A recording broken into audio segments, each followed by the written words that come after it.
C'est l'heure de Planète Vendée Globe avec le CIDEV et Vendéo, vos services publics de l'énergie et de l'eau.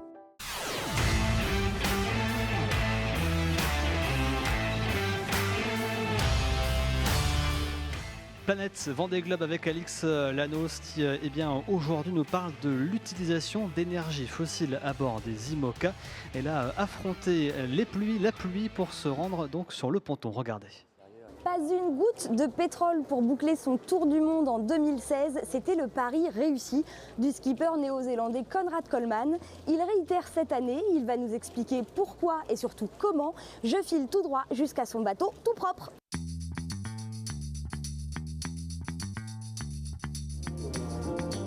C'est là!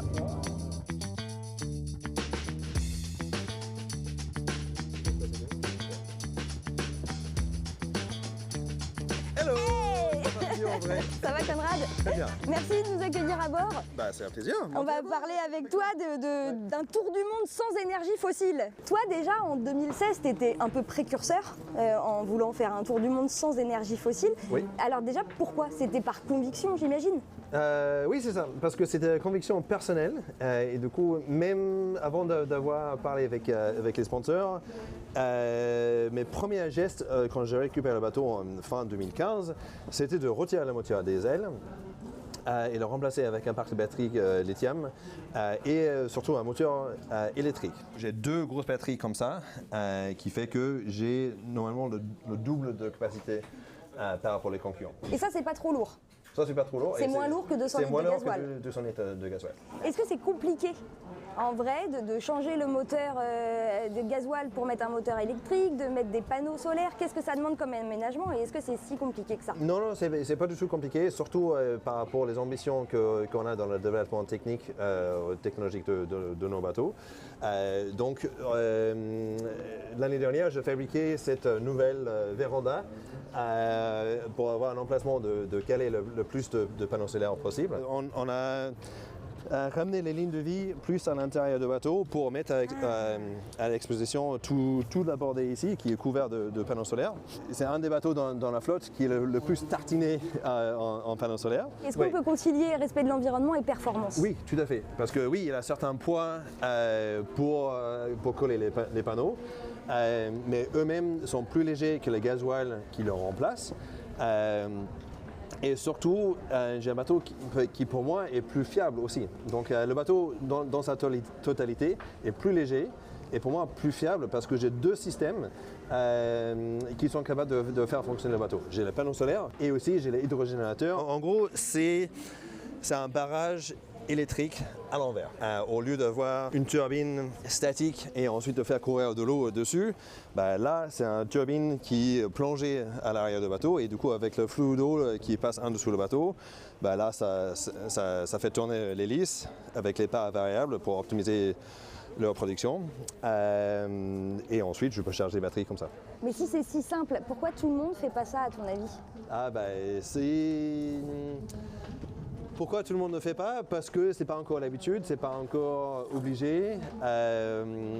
Et c'est facile à démarrer un moteur et charger les batteries dans une demi-heure au lieu de réfléchir donc, quand est-ce qu'il faut dépenser l'énergie, quand est-ce qu'il faut charger. Ça veut dire que peut-être ça demande un peu plus de stratégie, un peu plus d'investissement mental pour le faire. Parce que tu réfléchis, je ne sais pas peut-être à quel moment tu vas utiliser ton désalinisateur. Ouais, exactement. Il faut l'utiliser à un moment stratégique. Oui, exactement. Oh, c'est joli, c'est bien décoré chez toi.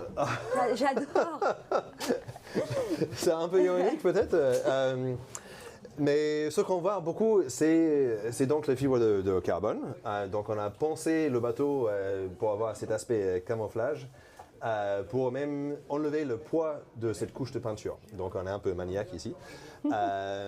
Et ce qu'on voit, c'est les pièces noires, c'est la nouvelle pièce que j'en ai fabriquée moi-même pour améliorer et rendre le bateau plus fiable et plus performant. Et ça aussi, c'est un des gestes écologique parce que j'ai pris un bateau qui était un petit peu hors de temps et du coup je renouvelais pour qu'il soit plus performant, plus fiable et mieux capable à encore prolonger sa vie compétitive. Je suis ravi d'être le premier, mais déçu d'être le seul. Je veux, dans le fond de moi-même, que c'est un principe qui se démocratise pour que, et à terme, toute la flotte sera sur le même principe. Écoute, Conrad, merci beaucoup. C'est un plaisir. J'espère qu'en 2028, on verra Ouais. plus de bateaux comme le tien J'espère au bien. départ de la course. Ouais. Je suis sûre que tu vas inspirer plein de monde. J'essaie. Merci bien. Allez. C'est un et plaisir. Bon vent. Merci, au revoir. Et voilà, Conrad Coleman nous a prouvé qu'un Vendée Globe sans aucune énergie fossile, c'est possible.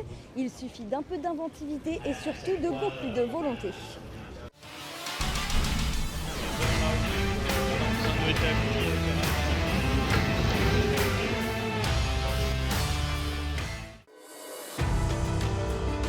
C'était Planète Vendée Globe avec Vendéo. Je bois l'eau de Vendée, spécialité pour marins d'eau douce. Et avec le CIDEV, la transition énergétique, c'est pas la mer à boire.